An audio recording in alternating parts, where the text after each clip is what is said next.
I'm Jeff Philbin, and this is Dinner DeeAs. And today's show is designed for dads. We're serving up the ultimate guide to pleasing the paternal palate with our favorite foods for Father's Day.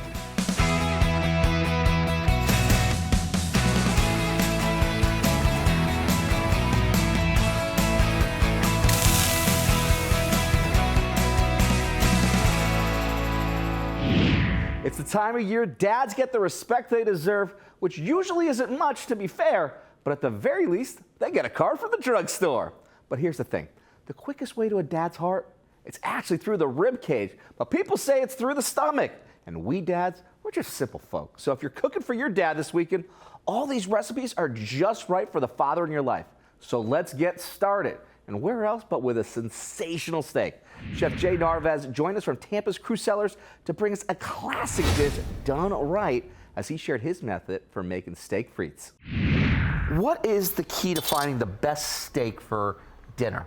It depends on the cut of steak that you're looking for. Okay.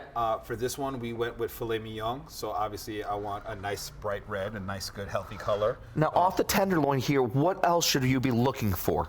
Off the tenderloin, because it is a filet, I wanted to go with not much fat, so nice, clean, a lot of meat available. I wanted them still intact, nice and whole, no rips, no tears, nothing falling off, some just good, hearty American beef. Should you think that your butcher is doing that for you already, or should you have that sense to say, hey, no, like I want to trim it, and you should trim it. You should make it that uniform shape and cut to that liking. Absolutely. Don't be afraid to ask the butcher to cut it for you, or you can take it home and clean it up yourself and make it uniform.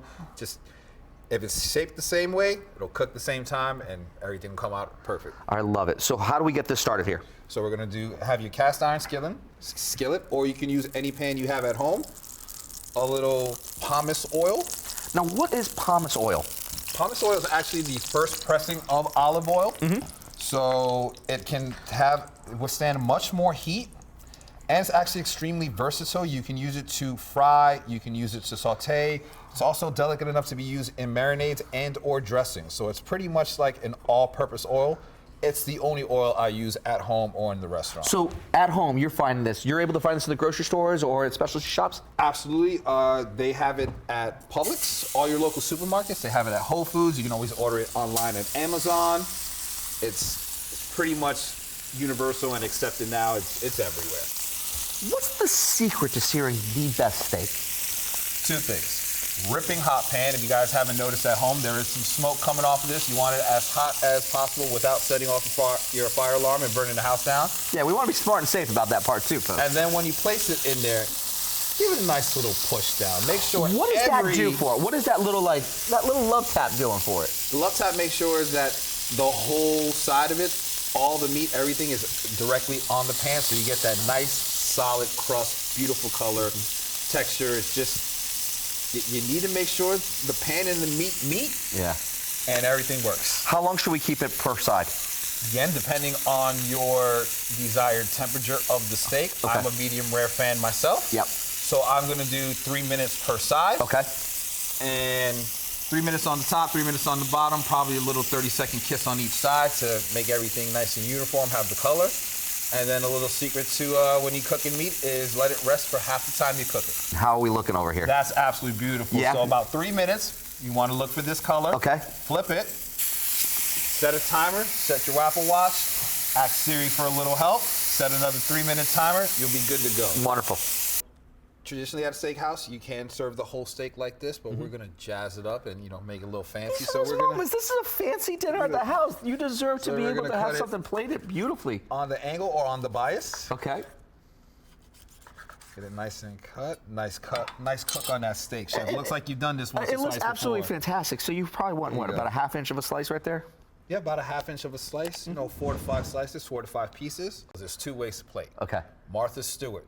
Clean, sexy, and precise. Okay. Jackson Pollock. Okay. So sloppy it looks artistic. I fall under the Jackson Pollock category. I'm not here laying everything out. So let's make some art. We're gonna make some art. So we have the potato wedges about 10, 11 o'clock. Okay. You're gonna shingle your steak over the top. We're gonna grab some of these sprouts right here. A little handful right here at about 6, 7 o'clock. Keep everything nice and tight. And then we are going to finish with some of our house-made béarnaise right over the top. Oh, gorgeous. Right over the top, just like that. And then you have a plate that's restaurant quality. I absolutely love it. Excellent cook on that. You've done this once or twice, huh, Chef? All right, that crust is pretty good. I ain't That gonna lie. crust is really good. Grab the recipe for Chef Jay's super simple homemade steak frites at dinnerdeas.com or scan the QR code in the corner to find us. We also have that whole episode, which includes his perfect Parmesan potato wedges. We're taking a quick break. When we come back, the dad dinners continue with another steak, but in a sensational sandwich ahead on Dinner Diaz.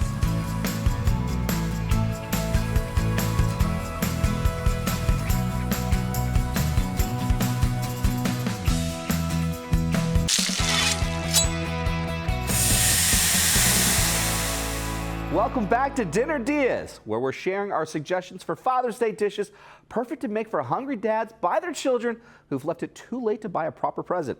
Up next, an idea for dinner that might look like lunch, but is seriously a substantial sub. Chef Ali and Decca joined us from Mandalay Prime in Clearwater to show us how he does his signature steak sandwich.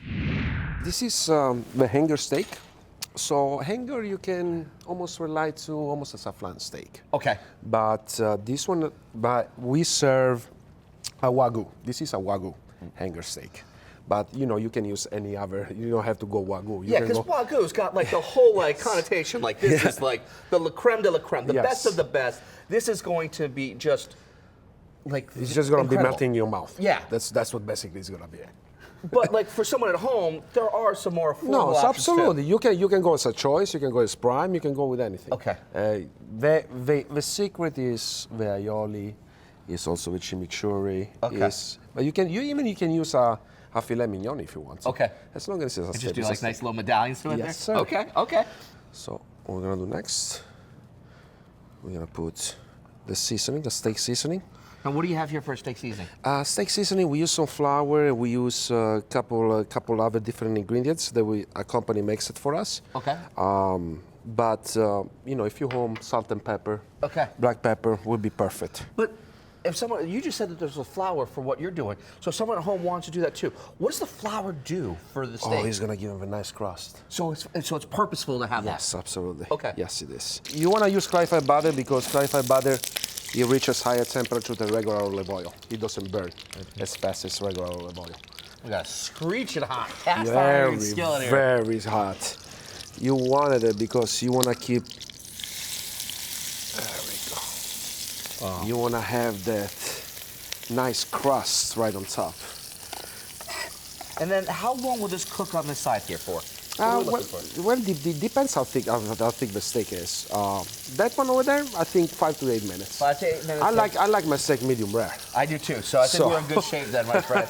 How do you know that it's ready for its resting? I mean, after a lot of years of cooking, you know that. You just look at it, you just touch it. This one, right here in the middle. But someone at home doesn't know what they're touching for.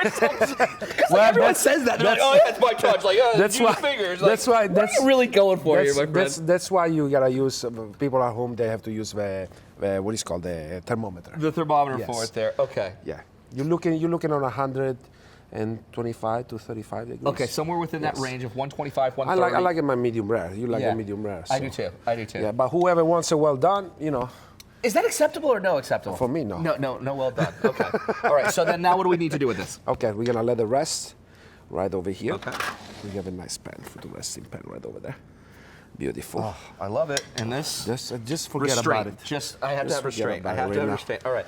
Now, what is this? Okay, well, this is pinza. Not pizza, pinza. Pizza.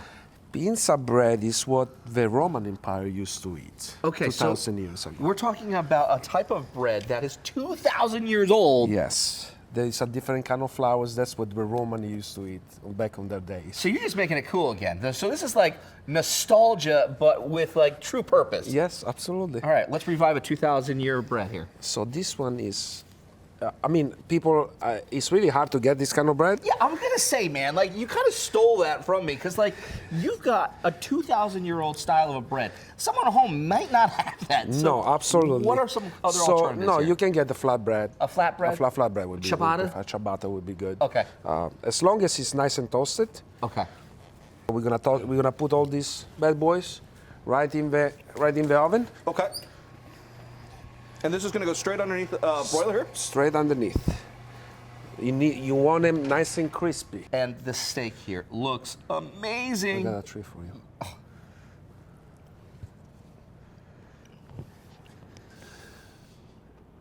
Damn, dude. I'm sorry, but wow. Yep, that's the stuff. Wow. Mm-hmm. The difference in great quality beef changes Everything. everything. Yep. So Okay. we got some oil, just for the arugula, so it doesn't become way too dry. A little bit too dry. So that was just a little bit of olive oil, salt and pepper, and just, of course, that arugula. Yep. We're gonna go with our beautiful aioli. I love it. And that gets a nice smear. Nice smear. There you go.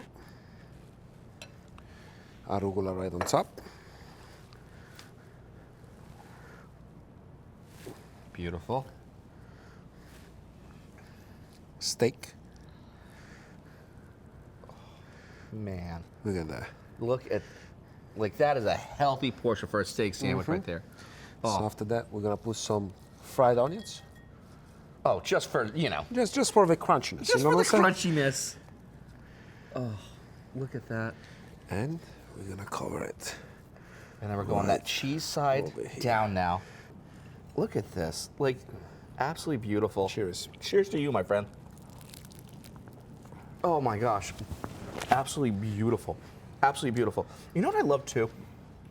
Was that little subtlety, that little tip, the flour. To give him a nice crispiness on top. It of the really steak. did, man. That crust just takes that to the next level, and the bread, oh. Find that full episode, including Chef Alien's caprese salad and the recipes at dinnerdeas.com. After the break, more ideas for Father's Day meals to get you the inheritance that you deserve, because where there's a will, there's a lawyer. Just get it in writing. Anyway, still ahead, the recipe for a champion chili on Dinner Diaz.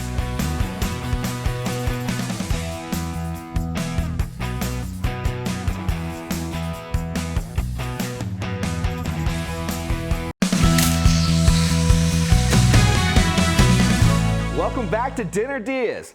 Father's Day is just hours away, but don't panic unless you're watching this online the night before, in which case, yeah, panicking might be the right course of action. For those of you watching at a decent hour, however, we're sharing ideas for dinners for dads that you can make for Father's Day. And each one, Dad tests it. If me tasting them when we did them counts as that. Up next, we have a Coke and a Smile, a recipe for an award-winning chili from Chef Ted Dorsey, who runs St. Pete's Sunshine City Tavern. So we've just browned off our ground beef. We're just gonna give this a quick little strain, get all that fat out of there. And then we're just gonna give it a little straining. It's all about the aromatics, and we wanna get those in. We wanna get them sweating down. Okay.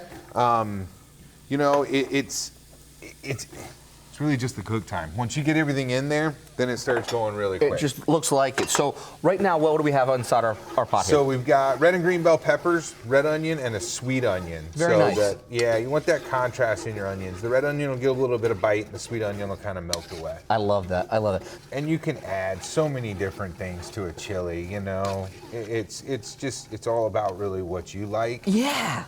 So now we're gonna hit it with our garlic. And what type of beans did you add in? So these are red beans. So red beans are, in my opinion, the best bean for a chili. They really hold up. So for the tomatoes, I like a San Marzano. Okay. It's a great product, easily to crush once you get them in there. And you know, the simplistic factor of it is just letting it speak for itself. Yeah. You know, it's gonna add the right amount of acidity that you're looking for. So beef broth is going in. Yep, so we're gonna add our beef broth now.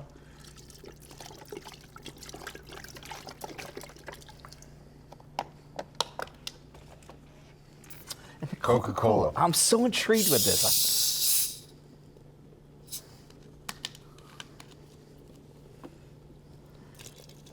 And it goes straight in. No reduction, nothing. Just straight in. All the years, all the different sodas that we've cooked with. I mean, we used to do a cream soda gastrique and all kinds of different barbecue sauces and things. And, you know, the Coca-Cola is really, really versatile. Not only is it great in your chili, it'll also clean your car battery. It's a jack of all trades. All right, so we got our beef going back in. Now this is just straight ketchup that literally. Just straight ketchup. We're going straight in with our spices. We're gonna go straight in with our spices. So we're gonna start with a little bit of mustard powder. Oh, very nice. Little bit of cayenne. A little cayenne, all right. Now, how did you come up with some of these spices? I mean, like, when you think about chili, everyone's got their own ways. Like, what was it about these ones here that stood out for you? I've been making chili a long time. Making chili a long way. Now, was that a little bit of cumin that went in That there? was a little bit of cumin, Okay. yep. A little bit of chili powder.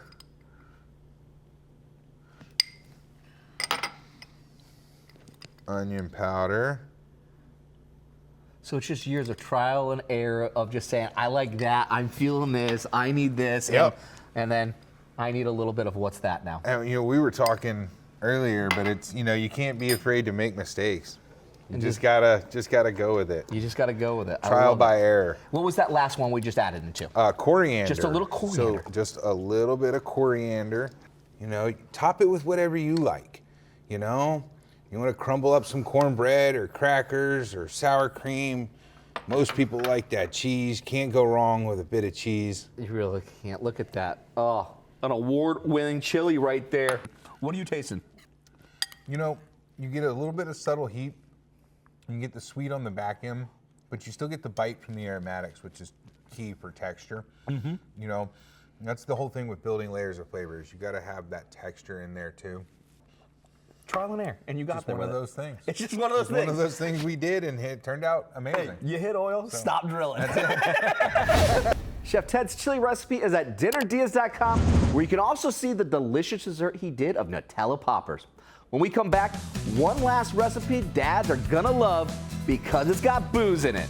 A bourbon barbecue chicken ahead on Dinner Diaz.